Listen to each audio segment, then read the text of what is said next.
Hello, friends. In this episode, I'll tell you about probably the most famous tracked motorcycle of World War II. This is the Neckarsulmer Fahrzeugwerke Kettenkrad.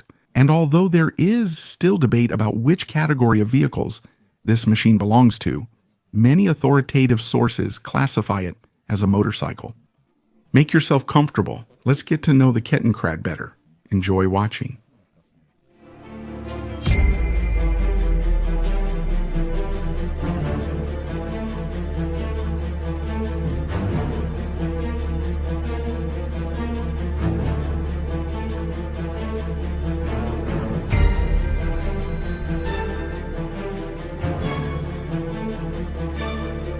Officially, the German tractor was called the Neckarsulmer Fahrzeugwerke, Kleines Kettenkraftrad, Haflinger Kettenkrad 101.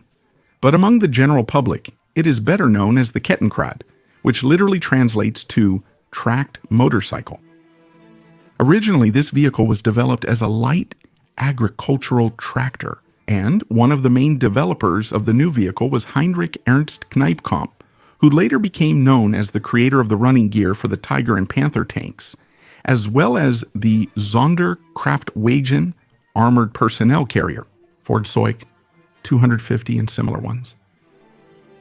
The concept of the half-track motorcycle was developed and patented by Kneippkamp back in the summer of 1939. However, the prototype did not interest civilians. The situation changed drastically with the development of the airborne troops of the Third Reich and the beginning of World War II. Airborne troops began to receive light anti-aircraft and anti-tank guns, which required a light tractor for transportation, one that could also be loaded onto an aircraft, Junkers 52, DROP-3M, and parachute deployment. The developments of Neckarsulmer Fahrzeugwerke turned out to be very useful, and they were assigned the production of the light tractor. As early as 1940, Kneippkamp equipped the new vehicle with a running gear of his own design, whose distinctive feature was the staggered arrangement of the road wheels. The running gear consisted of a front steerable wheel in a motorcycle-type fork and a tracked drive, which included 5 paired rubber-coated rollers, a drive wheel with front engagement, and a track belt 170 millimeters wide with rubber pads. The control of the Kettenkrad was combined. When the handlebars are turned up to 12 degrees, only the front wheel operates. Turning the motorcycle wheel is used on good roads to adjust small turning angles. In addition, the front motorcycle wheel provided stability when moving at high speeds. At angles from 12 to 38 degrees, control was carried out using the active differential of the Klitschrock, whose brakes were cross-linked by rods to the fork of the steering wheel. For heavy off-road conditions, the vehicle's operating manual recommended removing the front wheel, turning the Kettenkrad into a purely tracked tractor. This configuration was effective in deep mud or loose soil where speeds were low. In addition to the driver, 2 soldiers could be seated on the rear seats of the Kettenkrad. The all-terrain vehicle had a payload capacity of 325 kilograms, which fully met the military's requirements. Moreover, the Kettenkrad was capable of towing even heavier loads. NSU very often towed 37mm anti-tank guns or 20mm anti-aircraft guns. Also, Neckarsulmer Fahrzeugwerke developed the Sonderanhänger 1, literally Special Trailer Number 1, which had its own weight of 110 kilograms and was capable of carrying 350 kilograms of cargo. Since Neckarsulmer Fahrzeugwerke did not have the equipment to develop and produce an engine suitable for the Kettenkrad, the designers equipped it with a proven and reliable inline 4-cylinder engine from a car engine with a displacement of 1.5 liters and a power output of 36 horsepower. The engine was installed in the compartment behind the driver's seat. The transmission included a 3-speed gearbox with a reduction gear, which allowed the vehicle to move at a very low speed of 1 to 2 kilometers per hour. The gearbox was connected to the tracks through side clutches. The engine could accelerate the 1,200 kg vehicle up to 80 km/h, and since the vehicle was already used by the military, They had experience servicing this particular power unit. From the motorcycle, the Kettenkrad inherited not only the handlebars with the front wheel, but also the driver's seat.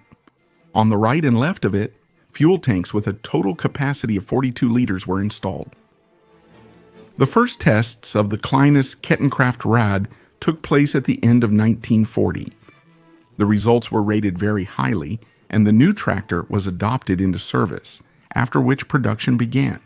By the end of 1940, the first 142 units of the Kettenkrad had been produced. And their debut took place a few months later, during the landing of German paratroopers on the island of Crete in May. Initially, the tracked tractor was intended for airborne troops and mountain infantry units, but closer to the middle of the war, other units also received this vehicle.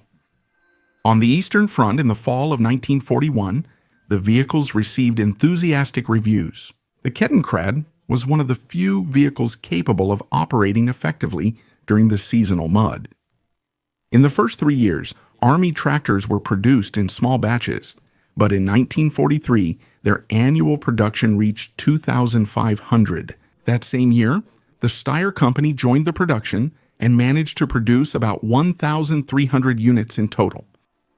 And again, in that same 43rd year, the Neckarsulmer Fahrzeugwerke Company, as a further development of the Haflinger Kettenkrad, 101 developed the heavy half-track motorcycle Haflinger Kettenkrad 102 with a more powerful engine and 5 seats.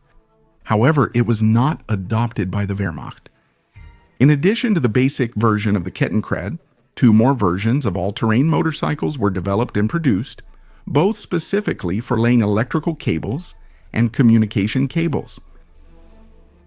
In total, from 1940 to 1945, the company's Neckarsulmer Fahrzeugwerke and Steyr produced 8,871 motorcycles. After the war ended, from the remaining stock of parts, about 550 more vehicles were assembled by 1949, which were used in agriculture and forestry.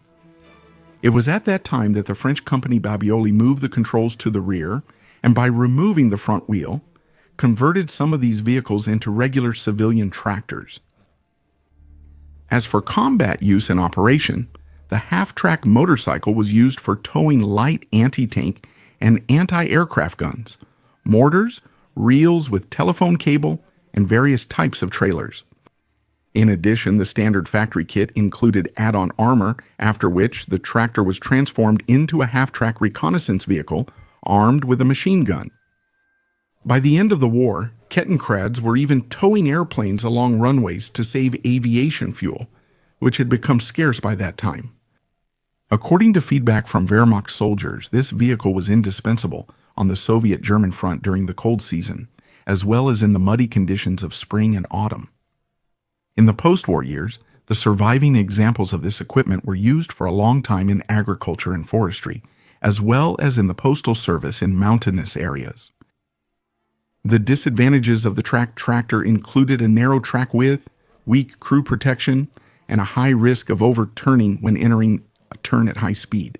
At the same time, in such cases, the driver was practically unable to leave the vehicle and maintenance was quite difficult.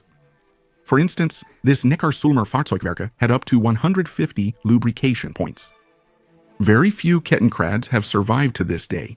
The wartime machines are a real rarity because they were used to the fullest and worn out completely.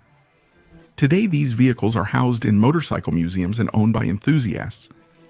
That's the story of the Wehrmacht's tracked motorcycle, the Neckarsulmer Fahrzeugwerke Kettenkrad.